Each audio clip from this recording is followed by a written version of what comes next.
வணக்கம். வேந்தரின் கண்ணுறங்கும் வேளை இரவு செய்திகளுக்காக காவேரி ஜெகநாதன். முதலில் தலைப்புச் செய்திகள். பள்ளி கல்லூரிகளின் விடுமுறைகளை பொறுத்து சட்டப்பேரவை தேர்தல் தேதி. தமிழக தலைமை தேர்தல் அலுவலர் தகவல். நாளை தமிழக அரசின் இடைக்கால பட்ஜெட். நிதியமைச்சர் ஓ பன்னீர்செல்வம் தாக்கல் செய்கிறார். தமிழகத்திற்கு வறட்சி நிவாரணம் 1773 கோடி ரூபாய் மத்திய அரசு நிதி ஒதுக்கியது. பணியிட நியமன ஆணை பெற்றார் பிரித்திகா யாஷினி. இந்தியாவின் முதல் உதவி காவல் ஆய்வாளரான திருநங்கை. பள்ளி கல்லூரிகளின் தேர்வு விடுமுறைக்கேற்ப தமிழக சட்டப்பேரவை தேர்தல் தேதியை மத்திய தேர்தல் ஆணையம் அறிவிக்கும் என தமிழக தலைமை தேர்தல் அலுவலர் ராஜேஷ் லக்கானி தெரிவித்துள்ளார். சென்னை தலைமைச் செயலகத்தில் இன்று செய்தியாளர்களுடன் பேசிய அவர், சட்டப்பேரவை தேர்தலுக்காக 75,000 வாக்குப்பதிவு இயந்திரங்கள் தமிழகம் வந்துள்ளதாகவும், மேலும் கூடுதலாக 30,000 வாக்குப்பதிவு இயந்திரங்கள் வர இருப்பதாகவும் தெரிவித்தார். அரசு ஊழியர்களின் போராட்டத்தால் வாக்காளர் பட்டியல் செம்மைப்படுத்தும் பணியில் தாமதம் ஏற்பட்டுள்ளதாகவும், திமுக உள்பட எதிர்க்கட்சியினர் கொடுத்த புகார்கள் மீது நடவடிக்கை எடுத்து வாக்காளர் பட்டியலை சீரமைக்க மாவட்ட ஆட்சித் தலைவருக்கு உத்தரவிட்டுள்ளதாகவும் கூறினார். தமிழக அரசின் 2016ஆம் ஆண்டிற்கான இடைநிலை நிதிநிலை அறிக்கை சட்டப்பேரவையில் நாளை காலை 11 மணி அளவில் தாக்கல் செய்யப்பட உள்ளது. இதுபற்றி விரிவான தகவல்களை தருகிறார் நமது செய்தியாளர் சையத். 2016-17ஆம் ஆண்டுக்கான இடைக்கால நிதிநிலை அறிக்கை தமிழக சட்டப்பேரவையில் நாளை தாக்கல் செய்யப்பட இருக்கிறது. நாளை காலை 11 மணிக்கு நிதியமைச்சர் ஓ பன்னீர்செல்வம் இந்த இடைக்கால நிதிநிலை அறிக்கையை தாக்கல் செய்ய இருக்கிறார். அதிமுக அரசு பொறுப்பேற்று 5 ஆண்டுகள் நிறைவு பெற உள்ள நிலையில் இந்த இடைக்கால நிதிநிலை அறிக்கை தாக்கல் செய்யப்பட இருக்கிறது. அதனைத் தொடர்ந்து அடுத்து ஆட்சி பொறுப்பேற்கும் அரசு முழுமையான நிதிநிலை அறிக்கையை தாக்கல் செய்யும் என்று எதிர்பார்க்கப்படுகிறது. இந்த கூட்டத்தொடரை பொறுத்தவரை இந்த கூட்டத்தை எத்தனை நாட்கள் நடத்துவது என்பது குறித்து சட்டப்பேரவைத் தலைவர் ப. தனபால் தலைமையில் நாளை கூடும் அலுவல் ஆய்வுக்குழு கூட்டத்தில் முடிவு செய்யப்படும். அதேபோல் இந்த கூட்டத்தொடரை பொறுத்தவரை தேமுதிக உறுப்பினர்களான எதிர்க்கட்சி துணைத் தலைவர் மோகன்ராஜ், கொறடா சந்திரகுமார் உட்பட 6 பேர் இடைநீக்கம் செய்யப்பட்டவர்கள் கலந்து கொள்ளலாம் என்று உச்சநீதிமன்றம் அனுமதி அளித்துள்ள நிலையில் அவர்கள் நாளை இந்த கூட்டத்தொடரில் பங்கேற்பார்கள் என்று எதிர்பார்க்கப்படுகிறது. அதேபோல எதிர்க்கட்சிகள் அதிமுக அரசு பொறுப்பேற்ற பிறகு செயல்படுத்தப்பட்ட பல்வேறு திட்டங்கள் குறித்து பல்வேறு பிரச்சனைகளை எழுப்ப இருப்பதாகவும் தெரிய வருகிறது. வேந்தர் செய்திகளுக்காக சட்டப்பேரவை வளாகத்திலிருந்து ஒளிப்பதிவாளர் சிவாவுடன் சையது. தமிழகத்திற்கு வறட்சி நிவாரணத் தொகையாக 1773 கோடி ரூபாயை ஒதுக்குவது என மத்திய அரசு முடிவு செய்துள்ளது. வறட்சியால் பாதிக்கப்பட்ட மாநிலங்களுக்கு தேவையான நிதியுதவியை ஒதுக்குவது குறித்த உயர்நிலைக் கூட்டம் தில்லியில் மத்திய உள்துறை அமைச்சர் ராஜ்நாத் சிங் தலைமையில் நடைபெற்றது. இதில் தமிழகத்திற்கு வறட்சி நிவாரணத் தொகையாக 1773.78 கோடி ரூபாயும், ராஜஸ்தான் மாநிலத்திற்கு 1177.59 கோடி ரூபாயும், ஜார்க்கண்டிற்கு 336.94 கோடி ரூபாயும், அசாமிற்கு 332.57 கோடி ரூபாயும் ஒதுக்குவது என்று முடிவு செய்யப்பட்டது.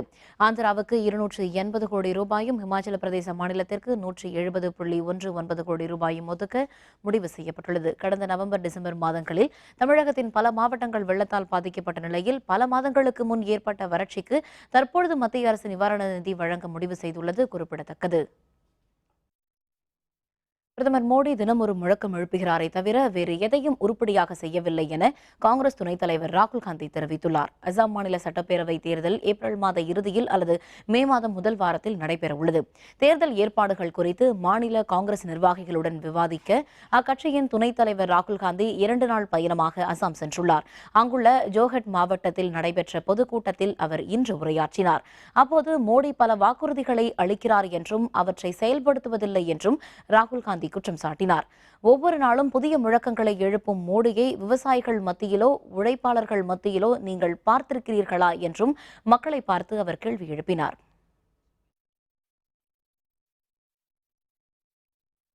நாடாளுமன்றத்தில் காங்கிரஸ் கட்சிக்கு எதிர்க்கட்சித் தலைவர் அந்தஸ்து வழங்க உத்தரவிடக் கோரிய காங்கிரஸ் கட்சியின் மனுவை தள்ளுபடி செய்து உச்சநீதிமன்றம் உத்தரவிட்டுள்ளது. நாடாளுமன்றத்தில் எதிர்க்கட்சித் தலைவர் அந்தஸ்து அளிக்க வேண்டும் என்று காங்கிரஸ் சார்பில் கோரிக்கை விடுக்கப்பட்டு வருகிறது. இது தொடர்பாக உச்சநீதிமன்றத்தில் தாக்கல் செய்யப்பட்ட மனுவில் எதிர்க்கட்சித் தலைவர் அந்தஸ்து அளிக்க உத்தரவிடுமாறு கோரப்பட்டிருந்தது. மனுவை விசாரித்த நீதிபதிகள் நாடாளுமன்ற விவகாரங்களில் தலையிட விரும்பவில்லை என்று கூறி காங்கிரஸ் கட்சியின் மனுவை தள்ளுபடி செய்து உத்தரவிட்டனர். நாடாளுமன்ற பட்ஜெட் கூட்டத்தொடரை சுமூகமாக நடத்துவது குறித்து பிரதமர் நரேந்திர மோடி நாளை அனைத்து கட்சியினருடன் ஆலோசனை நடத்த உள்ளார். நாடாளுமன்ற பட்ஜெட் கூட்டத்தொடர் வரும் 23ஆம் தேதி தொடங்க உள்ளது. மாநிலங்களவை தொடர்ந்து முடக்கப்படுவதால் பல்வேறு சட்ட முன்வரைவுகள் நிறைவேற்றப்படாமல் உள்ளன. இந்த நிலையில் பட்ஜெட் கூட்டத்தொடரை சுமூகமாக நடத்தும் வகையில் நாளை தில்லியில் அனைத்து கட்சியினருடன் பிரதமர் மோடி ஆலோசனை மேற்கொள்ள உள்ளார். சென்னை பெருங்குடி அருகே 59.27 கோடி ரூபாய் செலவில் கட்டப்பட்டுள்ள தமிழ்நாடு டாக்டர் அம்பேத்கர் சட்ட பல்கலைக்கழக வளாகத்தை முதல்வர் ஜெயலலிதா திறந்து வைத்தார். சென்னை தலைமைச் செயலகத்தில் நடைபெற்ற நிகழ்ச்சியில் பெருங்குடி அருகே கொட்டிவாக்கம் கிராமத்தில் 59.27 கோடி ரூபாய் செலவில் கட்டப்பட்டுள்ள தமிழ்நாடு டாக்டர் அம்பேத்கர் சட்ட பல்கலை வளாகத்தை காணொலி காட்சி மூலம் முதல்வர் ஜெயலலிதா திறந்து வைத்தார். அந்த வளாகத்தில் சட்டப்பள்ளி மாணவர்களுக்கு குளிரூட்டப்பட்ட நவீன வசதிகளை கொண்ட வகுப்பறைகள், கணினி வசதிகளோடு அமைக்கப்பட்டுள்ளன. பல்கலை வளாகத்தில் 3 கருத்தரங்க கூடங்களும் மாதிரி நீதிமன்ற அரங்கம் மற்றும் விடுதிகளும் அமைந்துள்ளன. இடைநீக்கம் செய்யப்பட்டிருந்த தேமுதிக உறுப்பினர்கள் 6 பேரை சட்டப்பேரவைக்கு வர அனுமதி மறுத்தால் நீதிமன்ற அவமதிப்பு வழக்கு தொடர்வோம் என்று அக்கட்சியின் கொறடா சந்திரகுமார் குறிப்பிட்டுள்ளார். கடந்த ஆண்டில் நடைபெற்ற சட்டப்பேரவை கூட்டத்தொடரின் போது இடைநீக்கம் செய்யப்பட்டிருந்த 6 தேமுதிக உறுப்பினர்களின் இடைநீக்கம் செல்லாது என உச்சநீதிமன்றம் அண்மையில் உத்தரவிட்டது. இதைத் தொடர்ந்து தேமுதிக உறுப்பினர்கள் இன்று சட்டப்பேரவை செயலரை சந்திக்க தலைமை செயலகம் வந்தனர். சட்டப்பேரவை செயலரின் உதவியாளரிடம் உச்சநீதிமன்ற தீர்ப்பின் நகலை அளித்த அவர்கள் செய்தியாளர்களுடன் பேசினர். அப்போது நாளை நடைபெறவுள்ள இடைக்கால நிதிநிலை அறிக்கை கூட்டத்தொடரில் கலந்து கொள்ள தங்களை அனுமதிக்காவிட்டால் நீதிமன்றத்தை நாடுவோம் என்று தெரிவித்தனர். சட்டமன்றத்திலே எங்களுக்கு இழைக்கப்பட்டது அநீதி என்பது இன்றைக்கு உண்மையாக இருக்கிறது, நிரூபணமாக இருக்கிறது. எனவே இந்த தீர்ப்பின் அடிப்படையில் சட்டமன்ற செயலாளர் அவர்கள் எங்களை நாளை சட்டமன்ற கூட்டத்தொடரிலே அனுமதிப்பார் என்ற நம்பிக்கை இருக்கிறது. ஆனால் அப்படி எங்களை அனுமதிப்பதற்கு மறுப்பார்களே ஆனால் மீண்டும் நீதிமன்றத்தை அவமதித்தார்கள் என்கின்ற முறையில் உச்சநீதிமன்றத்தை நாடுவதற்கும் நாங்கள் தயாராக இருக்கிறோம். நமக்கு நாமே பயணத்தின் போது திமுக பொருளாளர் மு க ஸ்டாலின் அளித்த வாக்குறுதிகள் தேர்தல் அறிக்கையில் இடம்பெறும் என அக்கட்சியின் அமைப்புச் செயலர் டி.கே. இளங்கோவன் குறிப்பிட்டுள்ளார். தேர்தல் அறிக்கை தயாரிப்பு குறித்து ஆலோசிப்பதற்காக சென்னை கோபாலபுரத்தில் உள்ள திமுக தலைவர் கருணாநிதி இல்லத்திற்கு பொதுச் செயலர் க. அன்பழகன், பொருளாளர் மு க ஸ்டாலின், முன்னாள் மத்திய அமைச்சர் டி.ஆர். பாலு, நாடாளுமன்ற உறுப்பினர் கனிமொழி ஆகியோர் வருகை தந்தனர். ஆலோசனைக்கு பின்னர் செய்தியாளர்களுடன் பேசிய அமைப்புச் செயலர் டி.கே. இளங்கோவன், தேர்தல் அறிக்கை தயாரிப்பில் சில திருத்தங்கள் மேற்கொண்டு வருவதாக விவசாயிகளுக்கான பல்வேறு திட்டங்களுடன் விரைவில் வெளியிடப்பட இருப்பதாகவும் கூறினார். அவையெல்லாம் இன்னும் விவாத பொருளாகவே இருக்கிறது. இறுதியாக தலைவர் கலைஞர் அவர்கள் தேர்தல் அறிக்கையை வெளியிடும் வரை அவை விவாதித்து அதில் திருத்தங்கள் மேற்கொள்ள வேண்டியிருக்கிறது. அவசரப்பட்டு அவற்றில் எந்த விஷயத்தையும் இப்பொழுது சொல்ல இயலாது. முழுமை பெற்றவுடன் நிச்சயமாக உங்கள் அழைத்து உங்கள் முன்னாலே தான் அதை வெளியிடுவோம். தலித் என்பதாலேயே தாம் அலைக்கழிக்கப்படுவதாகவும் தமக்கு எதிராக ஆணைகள் பிறப்பிக்கப்படுவதாகவும் சென்னை உயர்நீதிமன்ற நீதிபதி கர்ணன் தெரிவித்துள்ளார். சென்னை உயர்நீதிமன்ற பதிவாளர் சார்பில் உச்சநீதிமன்றத்தில் தாக்கல் செய்யப்பட்ட மனுவில் நீதிபதி கர்ணன் நீதிமன்றத்திற்கு எதிராக தாமாகவே உத்தரவுகளை பிறப்பித்து வருவதாகவும் அவருக்கு நீதிமன்ற அலுவல் வழங்க தடை விதிக்க வேண்டும் என்றும் கோரப்பட்டிருந்தது. அந்த மனுவை விசாரித்த நீதிபதிகள் நீதிபதி கர்ணனுக்கு நீதிமன்ற அலுவல்கள் எதனையும் வழங்க வேண்டாம் என்று உத்தரவிட்டனர். இதனையடுத்து சென்னை உயர்நீதிமன்ற வளாகத்தில் செய்தியாளர்களுடன் பேசிய நீதிபதி கர்ணன், தலித் என்பதாலேயே தாம் அலைக்கழிக்கப்படுவதாகவும் நீதிமன்றத்தில் விசாரணை நடத்த அனுமதி அளிக்காததற்கு கண்டனம் தெரிவிப்பதாகவும் கூறினார். தம் மீதான குற்றச்சாட்டுகளை நாடாளுமன்றத்தில் சந்திக்கவும் தயார் என்றும் மேலும் தெரிவித்த அவர், கொலிஜியம் முறைப்படி தமக்கு பிறப்பிக்கப்பட்ட இடமாறுதல் உத்தரவையே தாம் ரத்து செய்ததாகவும் மேலும் தெரிவித்தார். உச்ச நீதிமன்றம் திடீர்னு எனக்கு ஒரு உத்தரவு போட்டிருக்குது. அதில் என்னென்னா எனக்கு அசைன்மெண்ட் கொடுக்கக்கூடாதுன்னு சொல்லி போட்டிருக்குது. அந்த ஆர்டர் போடுறதுக்கு முன்னாடி என்னை அவங்க ஒரு வியூ கேட்டிருக்கணும்.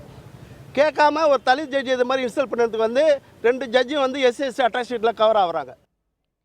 பெண்களுக்கு எதிரான கொடுமைகளை தடுக்கும் வகையில் செயல்பட உள்ளதாக இந்தியாவிலேயே முதன்முறையாக காவல் உதவி ஆய்வாளர் பணிக்கான நியமன ஆணையை இன்று பெற்ற திருநங்கை பிரித்திகா யாசினி தெரிவித்துள்ளார். சேலம் கந்தம்பட்டி பகுதியைச் சேர்ந்தவர் திருநங்கை பிரித்திகா யாஷினி. தற்பொழுது சென்னையில் இவர் வசித்து வருகிறார். காவல்துறையின் அனைத்து தேர்வுகளையும் எதிர்கொண்டு வெற்றி பெற்றவர். இவர் காவல் உதவி ஆய்வாளர் பணியிடத்திற்கு விண்ணப்பித்த போது தமிழக காவல்துறை 3ஆம் பாலினத்திற்கு பணியிடம் வழங்க முடியாது என்று அவருடைய விண்ணப்பத்தை நிராகரித்தது. இதையடுத்து சென்னை உயர்நீதிமன்றத்தில் வழக்கு தொடுத்த பிரித்திகா யாஷினி அனைத்து தகுதிகளையும் கொண்ட தனக்கு காவல் உதவி ஆய்வாளர் பணியிடம் வழங்க உத்தரவிடுமாறு போராடி வந்தார். இதனைத் தொடர்ந்து பிரித்திகா யாஷினிக்கு காவல் உதவி ஆய்வாளர் பணியிடம் வழங்க வேண்டும் என்று உயர்நீதிமன்றம் உத்தரவு பிறப்பித்தது. இதனையடுத்து காவல் உதவி ஆய்வாளர் பணிக்கான நியமன ஆணையை சேலம் மாநகர காவல்துறை ஆணையர் ஸ்மித் சரண் திருநங்கை பிரித்திகா யாஷினி உள்பட 21 பேருக்கு இன்று வழங்கினார். பிரித்திகா யாஷினிக்கு காவல்துறை உயர் அலுவலர்களும் சக காவல் உதவி ஆய்வாளர்களும் வாழ்த்து தெரிவித்தனர். இதையடுத்து செய்தியாளர்களுடன் பேசிய பிரித்திகா யாஷினி திருநங்கைகளின் வளர்ச்சிக்கு பாடுபட உள்ளதாகவும் பெண்கள் மீதான கொடுமைகளுக்கு எதிராக போராடப் போவதாகவும் தெரிவித்தார். எனக்கு இந்த நேரத்தில் ரொம்ப சந்தோஷமாக இருக்குது.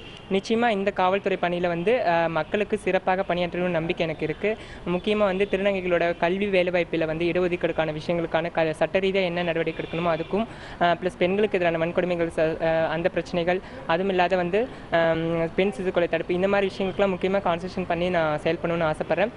இதோட மட்டும் இல்லாமல் அடுத்தடுத்த கட்டமாக ப்ரொமோஷன் வாங்கி நிச்சயமாக ஐபிஎஸ் வரைக்கும் இந்த போஸ்டிங்கில் ஹையர் லெவலில் மக்களுக்கு சேவை செய்யணும்னு ஆசைப்பட்றேன்.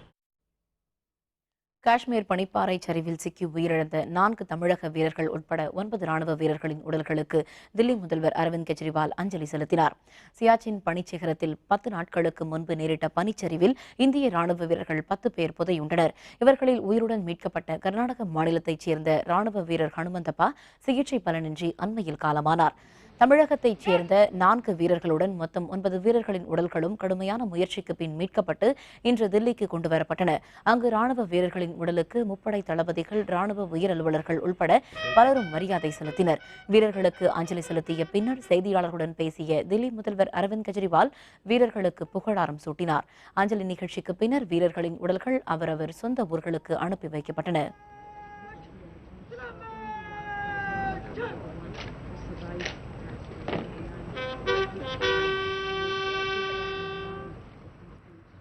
इतनी डिफ़िकल्ट कंडीशंस में देश को बचा के रखे हुए अपनी सरहदों के ऊपर, तो अभी उनको श्रद्धांजलि देने के लिए पूरे दिल्ली के लोगों की तरफ से मैं यहाँ पे आया था।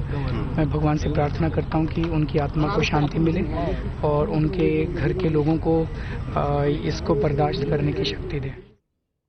உதகையில் வேன் கவிழ்ந்து ராணுவ வீரர்கள் காயம். சியாச்சின் வீரர்களுக்கு இறுதி அஞ்சலி செலுத்த சென்றபோது விபத்து. விவரம் விளம்பர இடைவேளைக்கு பிறகு.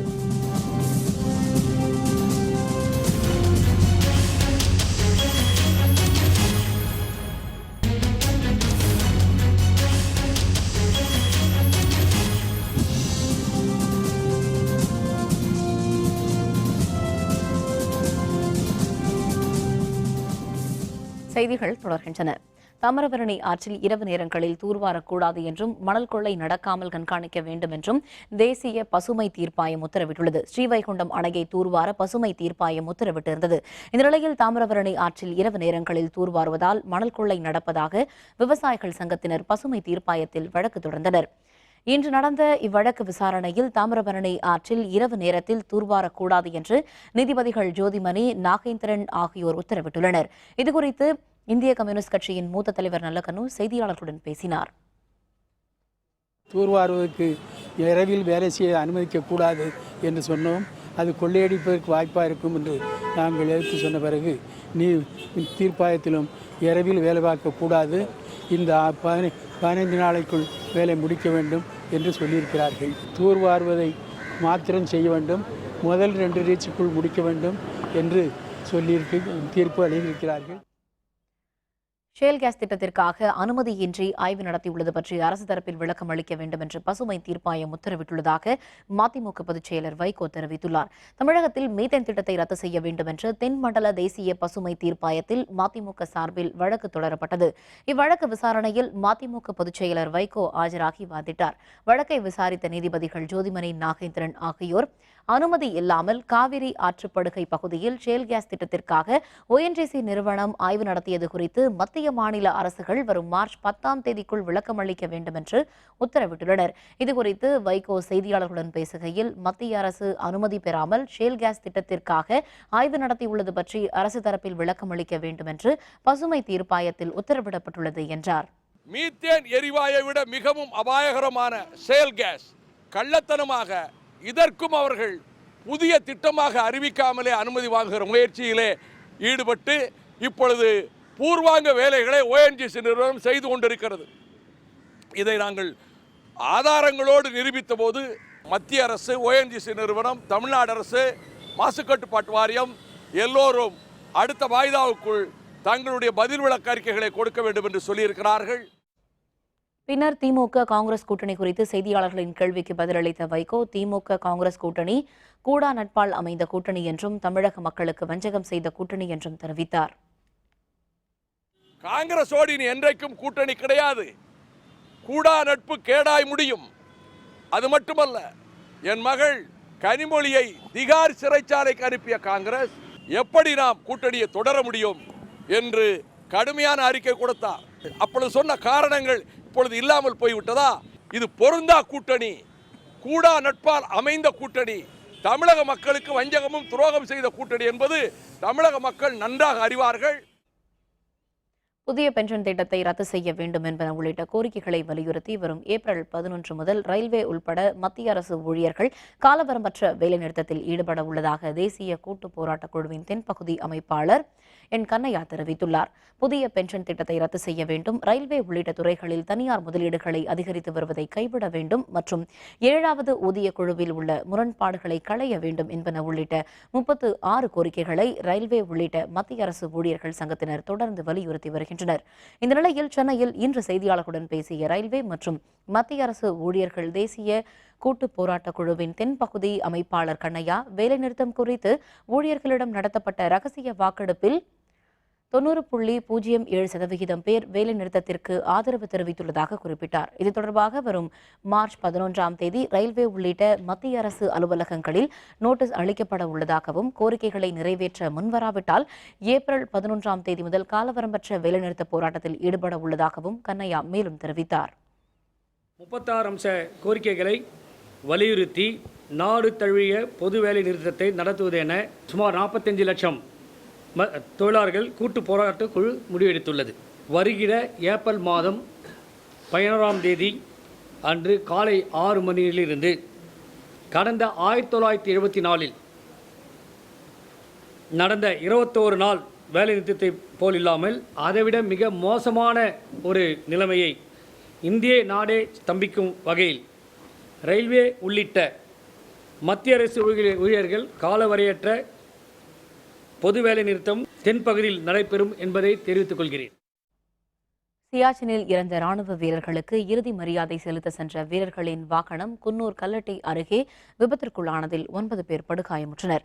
சியாச்சின் பனிச்சரிவில் சிக்கி உயிரிழந்த வீரர்கள் அனைவரும் குன்னூர் வெலிங்டன் ராணுவ மையத்தில் பயிற்சி பெற்றவர்கள்.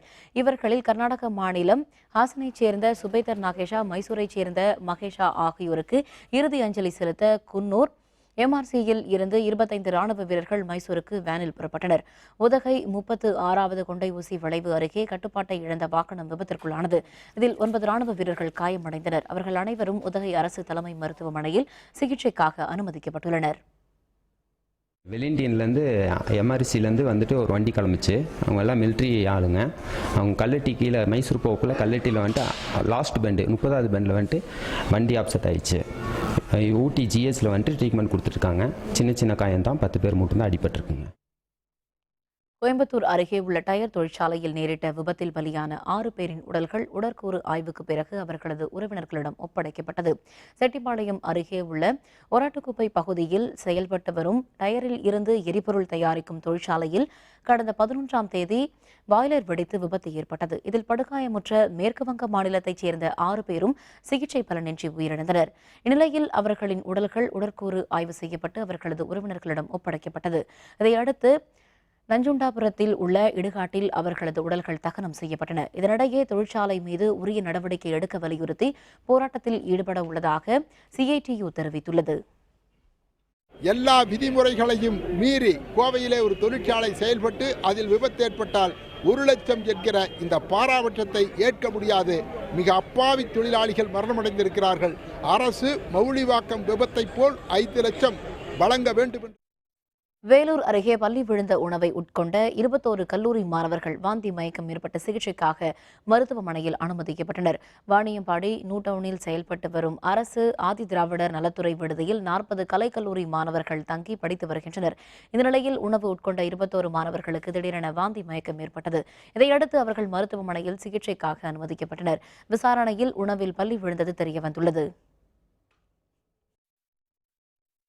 கும்பகோணத்தில் மகாமகத்தை முன்னிட்டு திருக்கோவிலில் காலையும் மாலையும் சிறப்பு பூஜைகள் நடைபெற்று வருகின்றன. மேலும் மகாமகத்திற்கு வருகை தரும் பக்தர்களிடம் அதிக கட்டணம் வசூலிக்கும் தங்கும் விடுதிகள் மற்றும் ஆட்டோக்கள் மீது நடவடிக்கை எடுக்கப்படும் என்று தஞ்சாவூர் மாவட்ட ஆட்சியர் என் சுப்பையன் தெரிவித்துள்ளார். இது பற்றிய விரிவான தகவல்களை கும்பகோணத்தில் இருந்து தருகிறார் நமது செய்தியாளர் செந்தில்குமார். கும்பகோணத்தில் மகாமக திருவிழா களை கட்டியுள்ளது. தினந்தோறும் லட்சக்கணக்கான பக்தர்கள் மகாமக குளத்தில் இறங்கி நீராடி வருகின்றனர். இதுபோன்று கும்பகோணத்தில் உள்ள 12 சைவ திருத்தலங்களிலும் 5 வைணவ திருத்தலங்களிலும் காலையில் பல்லாக்கள் எழுந்தருளி பக்தர்களுக்கு அருள் பாலிக்கும் சுவாமிகள் மாலையில் ரிஷப வாகனம், சிம்ம வாகனம் உள்ளிட்ட வாகனங்களில் எழுந்தருளி பக்தர்களுக்கு அருள் பாலிக்கின்றனர். காலையில் சுவாமி பல்லாக்கில் வருகின்றார். மாலையில் வாகனங்களில் புறப்பட்டு வருகிறார். நாளைக்கு மாலையில் யான வாகனம் புறப்பாடு உண்டு. 5ஆம் திருநாள் என்று 2 ரிஷப வாகனம், வெள்ளி ரிஷப வாகனத்தில் 5ஆம் திருநாள் உண்டு. மகாமகம் வெள்ளி ரிஷப வாகனத்தில் தீர்த்தவாரிகை உண்டு. 9ஆம் நாள் மகா திருத்தேர் விழா உண்டு. இந்நிலையில் நகராட்சியில் அனைத்து துறை அலுவலர்களுடன் ஆய்வுக் கூட்டம் நடத்திய மாவட்ட ஆட்சியர் சுப்பையன் லாட்ஜ், உணவகங்கள் உள்ளிட்டவற்றில் அதிகப்படியான கட்டணங்கள் வசூலிக்கப்படுவதால் இவற்றை கண்காணிக்க ஆர்டிஓ, உணவு பாதுகாப்பு அதிகாரி மற்றும் தொழிலாளர் நலத்துறை ஆகியோரை கொண்ட தனி கமிட்டிகள் அமைக்கப்பட்டு அவர்கள் பரிசோதனை செய்ய உத்தரவிடப்பட்டுள்ளதாக தெரிவித்தார். அந்த ஹோட்டல்ஸ் மற்றும் ஆட்டோக்கள் போன்ற ஒரு சிலர் அதிக கட்டணம் வசூலிப்பதாக புகார்களும் வருகிறது. எனவே இந்த புகார்கள் வருவதை முற்றிலுமாக தடுக்கும் விதத்திலும் அவர்கள் அதிக கட்டணம் வசூலிப்பதை தடுக்கும் வகையிலும் சிறப்பு குழுக்கள், கண்காணிப்பு குழுக்கள் அமைக்கப்பட்டிருக்கின்றன. இந்த கண்காணிப்பு குழுக்கள் அனைத்து இடங்களுக்கும் சென்று அவர்கள் ஆய்வு மேற்கொள்வார்கள். அதிக கட்டணம் வசூலிப்பதாக புகார் வந்தாலோ, அவர்கள் வசூலிப்பது உறுதி செய்யப்பட்டாலோ அவர்கள் மீது கடுமையான நடவடிக்கை மேற்கொள்ளப்படும். மகாமக குளத்தில் தினந்தோறும் லட்சக்கணக்கான பக்தர்கள் வருகை தருவதால் பாதுகாப்பு ஏற்பாடுகளும் அதிகப்படுத்தியுள்ளன. வேந்தர் செய்திகளுக்காக மகாமகம் குளத்திலிருந்து செந்தில்குமார். திருச்சியில் 20 அம்ச கோரிக்கைகளை வலியுறுத்தி மாவட்ட ஆட்சியர் அலுவலகம் முன்பு நடைபெற்ற அரசு ஊழியர் மறியல் போராட்டத்தில் சத்துணவு பணியாளர்கள், அங்கன்வாடி பணியாளர்கள், ஊராட்சி செயலாளர்கள் உள்பட பல்வேறு அரசு ஊழியர்கள் சங்கத்தினர் கலந்து கொண்டனர். 300க்கும் மேற்பட்ட பெண்கள் உள்பட 500க்கும் மேற்பட்டோரை காவல்துறையினர் கைது செய்தனர். இன்று முதல் தமிழ்நாடு ஆரம்ப பள்ளி ஆசிரியர்களும் இந்த போராட்டத்தில் கலந்து கொண்டனர். அரசாங்கம் எங்களுடைய கோரிக்கைகளை அழைத்து பேச மறுத்து கொண்டிருக்கிறது. எங்கள் சங்க தலைவர்களை அழைத்து பேசி நியாயமான எங்கள் கோரிக்கைகளுக்கு இந்த அரசாங்கம் ஒரு முடிவு காணும் வரை நாங்கள் போராடுவோம் என்று கூறிக்கொள்கிறோம். தேனி நகரில் கம்பம் சாலையில் இருந்து பல்வேறு அரசு ஊழியர் சங்கங்களைச் சேர்ந்த ஏராளமான பெண்கள் உள்பட 2000க்கும் அதிகமானோர் ஊர்வலமாக வந்தனர். தேனி நேரு சிலை அருகில் வந்த அவர்கள் சாலை மறியலில் ஈடுபட்டனர். தங்களது கோரிக்கைகளை நிறைவேற்ற கோரி அவர்கள் முழக்கமிட்டனர். மறியலில் ஈடுபட்ட 2000க்கும் அதிகமானோர் கைது செய்யப்பட்டனர். கடந்த 10ஆம் தேதி தொடங்கிய காலவரையற்ற வேலை நிறுத்தம் இன்றைய தினம் மறியல் போராக நடைபெற்றுக் கொண்டிருக்கிறது. எனவே இப்போதாவது காலம் கடந்தாவது இந்த அரசு எங்களுடைய கோரிக்கைகளை நிறைவேற்ற வேண்டும். புதிய பென்ஷனை ரத்து செய்ய வேண்டும், பழைய பென்ஷனை வழங்க வேண்டும். இந்த கோரிக்கைகளை நிறைவேற்ற வேண்டும் என்று வலியுறுத்தி கேட்டுக்கொள்கிறோம். தமிழ்நாடு அரசு ஊழியர் சங்கம் சார்பில் 6வது நாளாக தொடரும் போராட்டம். தருமபுரி மாவட்ட ஆட்சியர் அலுவலகம் முன்பு அரசு ஊழியர்கள் கும்மி அடித்து சாலை மறியல் போராட்டத்தில் ஈடுபட்டனர். புதிய ஓய்வூதிய திட்டத்தை கைவிடுதல், காலி பணியிடங்களை நிரப்புதல் என்பன உள்பட 20 அம்ச கோரிக்கைகளை வலியுறுத்தி கடந்த 10ஆம் தேதி முதல் மாநிலம் முழுவதும் அரசு ஊழியர்கள் போராட்டங்களில் ஈடுபட்டுள்ளனர். இந்நிலையில் தருமபுரி மாவட்ட ஆட்சியர் அலுவலகம் முன்பு திரண்டவர்கள் சாலையில் அமர்ந்தும் பாட்டு பாடி கும்மி அடித்தும் வித்தியாசமான முறையில் போராட்டம் நடத்தினர். இதையடுத்து அவர்களை காவல்துறையினர் கைது செய்தனர்.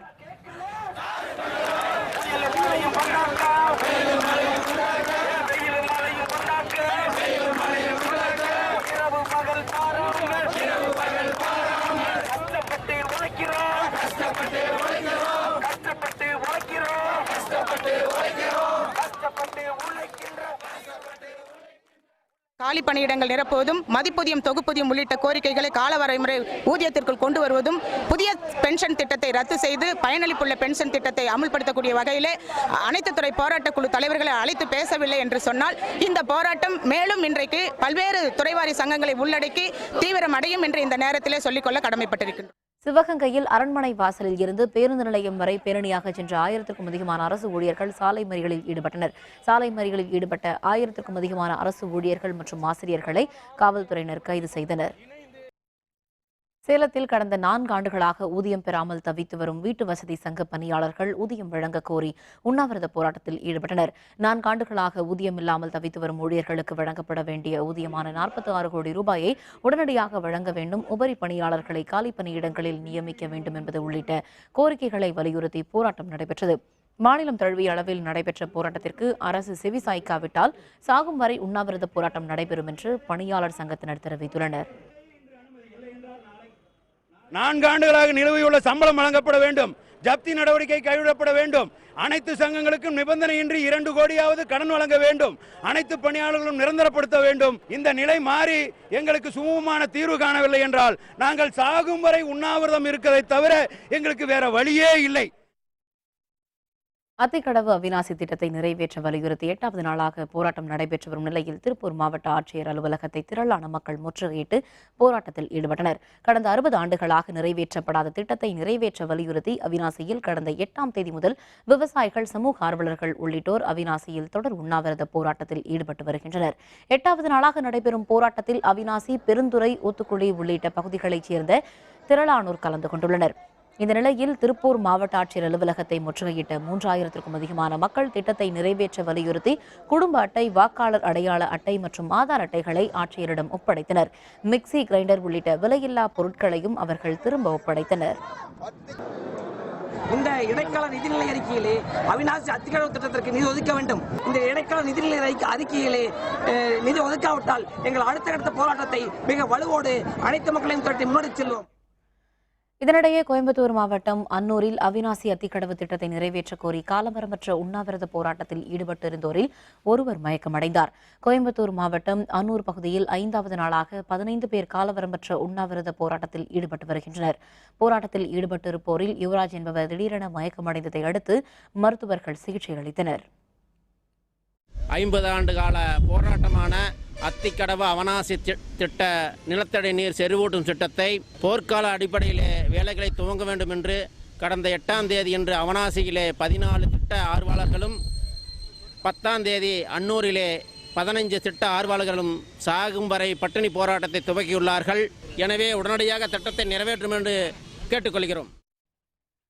சேலம் மாவட்டம் சங்ககிரியில் இந்தியன் ஆயில் நிறுவனம் அனைத்து டீலர்களுக்கும் ஒரே விதமான கமிஷனை வழங்க வலியுறுத்தி விற்பனை நிலைய உரிமையாளர்கள் போராட்டத்தில் ஈடுபட்டனர். சேலம், நாமக்கல், ஈரோடு, தருமபுரி உள்ளிட்ட பல்வேறு மாவட்ட பெட்ரோல், டீசல் சில்லறை விற்பனை நிலையங்களுக்கு சங்ககிரியில் உள்ள இந்தியன் ஆயில் நிறுவனத்தில் இருந்து டேங்கர் லாரிகள் மூலம் விநியோகம் செய்யப்படுகிறது. சாதாரண விற்பனையாளர்களுக்கும் லாரி உரிமையாளர் சங்க டீலர்களுக்கும் வழங்கப்படும் கமிஷனில் வித்தியாசம் இருப்பதாக கூறப்படுகிறது.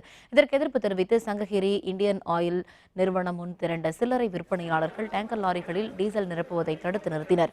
பின்னர் காவல்துறையினர் பேச்சுவார்த்தை நடத்தி சமாதானம் செய்த பின்னர் டீசல் நிரப்பி அனுப்பி வைக்கப்பட்டது.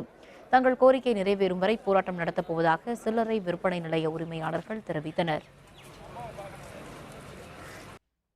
புதுக்கோட்டையில் பள்ளிவாசல் மற்றும் பள்ளிகளுக்கிடையே பொதுமக்களுக்கு இடையூறாக உள்ள மதுக்கடைகளை அகற்ற வேண்டும் என தௌஹீத் ஜமாத் அமைப்பின் சார்பில் மாவட்ட ஆட்சியரிடம் மனு வழங்கப்பட்டது. புதுக்கோட்டை மாவட்டம் ஜெகதாப்பட்டினம் மற்றும் அன்னவாசல் பகுதிகளில் முக்கிய சாலையில் பள்ளிவாசல்களும் அதன் அருகே பள்ளிக்கூடமும் செயல்பட்டு வருகிறது. இதற்கு இடைப்பட்ட பகுதியில் அரசு மதுபான கடை இருப்பதால் பொதுமக்கள் அச்சத்தோடு வசிக்க வேண்டிய சூழ்நிலை உள்ளதாகவும், மேலும் பள்ளிவாசல் மற்றும் பள்ளிகளுக்கு செல்பவர்கள் பயத்துடன் செல்ல வேண்டிய அவலநிலை ஏற்பட்டுள்ளதாகவும் கூறப்படுகிறது.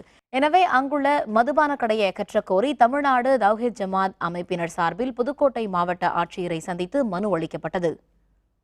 பள்ளிவாசலுக்கும் அரசு மேல்நிலை பள்ளிக்கும் நடுவில் ஒரு அரசு மதுபான கடை இருக்குது. இந்த அரசு மதுபான கடையினால பள்ளிக்கு தொலைவரக்கூடிய ஆண்களுக்கும் அது மாதிரி பள்ளிக்கு செல்லக்கூடிய பெண்களுக்கும் தொடர்ந்து அங்கே பெரிய ஒரு ஆபாசமான அச்சுறுத்தல்கள் இது போன்ற பிரச்சனைகள் இருந்துகிட்டு இருக்குது.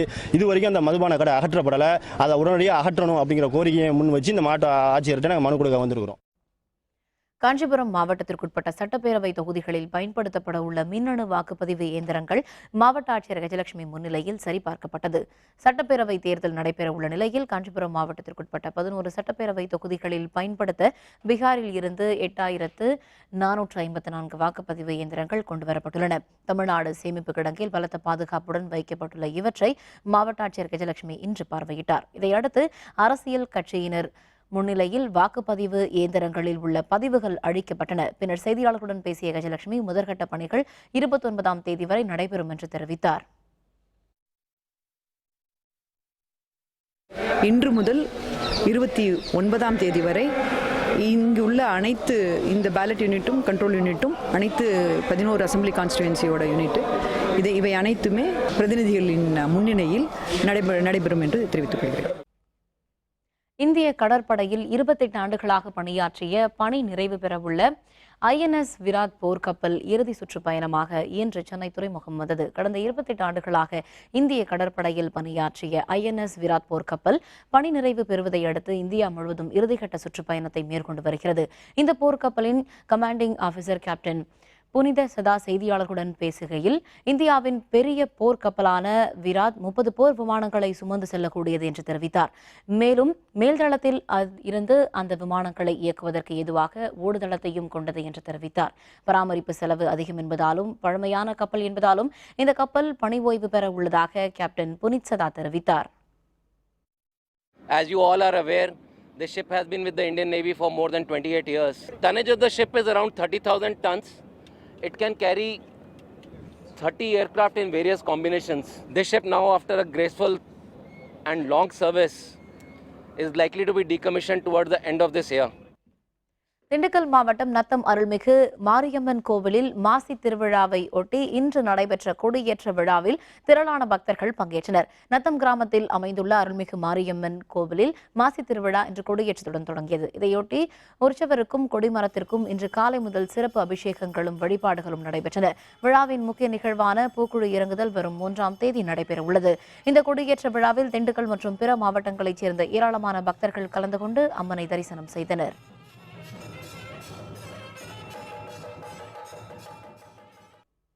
ஒலிம்பிக்கில் தங்கம் வெல்வதே லட்சியம். தெற்காசிய விளையாட்டுப் போட்டியில் தங்கம் வென்ற தமிழக வீராங்கனை சூர்யா பேட்டி. விவரம் விளம்பர இடைவேளைக்கு பிறகு.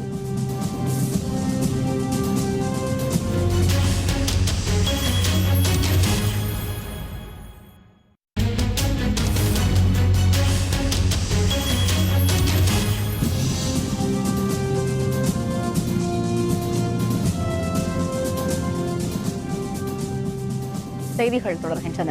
இனி அயலகச் செய்திகள்.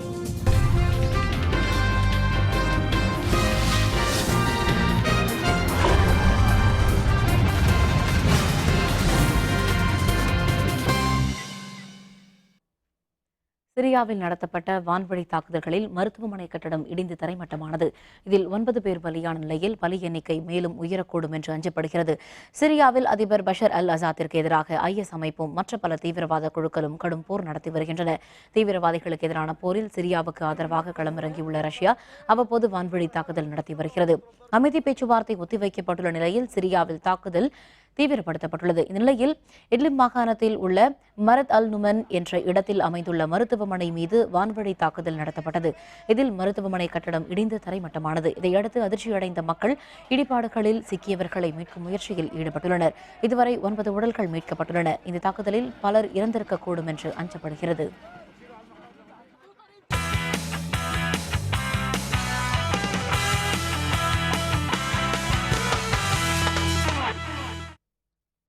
அசாமில் நடைபெற்று வரும் தெற்காசிய விளையாட்டுப் போட்டிகளில் இந்தியா தொடர்ந்து தங்கப்பதக்கங்களை குவித்து வருகிறது. இன்று நடைபெற்ற ஆண்கள் 25 மீட்டர் ராபிட் ஃபயர் பிஸ்டல் போட்டியில் இந்தியாவின் குர்பிரீத் சிங் தங்கம் வென்றார். இதேபோல் பெண்களுக்கான 10 மீட்டர் ஏர் பிஸ்டல் போட்டியில் ஸ்வேதா சிங் தங்கப்பதக்கத்தை தட்டிச் சென்றார். ஹீனா சிந்து வெள்ளிப் பதக்கத்தையும் யாஸ்மினி சிங் வெண்கலப் பதக்கத்தையும் வென்றனர். குத்துச்சண்டை பிரிவில் 7 தங்கப்பதக்கங்களையும் டேக்வாண்டே பிரிவில் 3 தங்கப்பதக்கங்களையும் இந்திய வீரர்கள் வென்றனர். இதுவரை 173 தங்கம், 86 வெள்ளி மற்றும் 30 வெண்கலம் என மொத்தம் 289 பதக்கங்களை வென்றுள்ள இந்தியா பதக்கப்பட்டியலில் முதலிடத்தில் உள்ளது. 25 தங்கம் உட்பட 176 பதக்கங்களுடன் இலங்கை 2வது இடத்திலும் 90 பதக்கங்களுடன் பாகிஸ்தான் 3வது இடத்திலும் உள்ளன. ஒலிம்பிக் போட்டியில் பங்கேற்று தங்கம் வெல்வதே தனது லட்சியம் என தெற்காசிய விளையாட்டுப் போட்டியில் வென்ற தமிழக வீராங்கனை சூர்யா தெரிவித்துள்ளார்.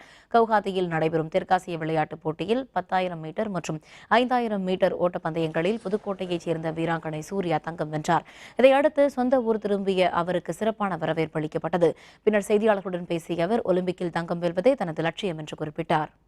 சாஃப் கேம்ஸில் 2 கோல்டு 2 மீட் ரெக்கார்டு வச்சிருக்கிறதுக்கு வந்துட்டு ரொம்ப ஹாப்பியாக இருக்குது. என்னோட நெக்ஸ்ட் எய்ம் ஏப்ரலில் ஃபெடரேஷன் காம்படிஷன் டெல்லியில் இருக்குது. அதில் வந்துட்டு இந்த 25 செகண்ட்ஸ் இன்னும் கொஞ்சம் குறைச்சி ஒலிம்பிக் குவாலிஃபை பண்ணுறதுக்கு ட்ரை பண்ணணும்னு வச்சுக்கோங்க. அதுக்காண்டி தான் இப்போ ட்ரைனிங் பண்ணிட்டு. மீண்டும் தலைப்புச் செய்திகள். பள்ளி கல்லூரி விடுமுறைகளை பொறுத்து சட்டப்பேரவை தேர்தல் தேதி. தமிழக தலைமை தேர்தல் அலுவலர் தகவல். நாளை தமிழக அரசின் இடைக்கால பட்ஜெட் நிதியமைச்சர் ஓ பன்னீர்செல்வம் தாக்கல் செய்கிறார். தமிழகத்திற்கு வறட்சி நிவாரணம் 1773 கோடி ரூபாய் மத்திய அரசு நிதி ஒதுக்கியது.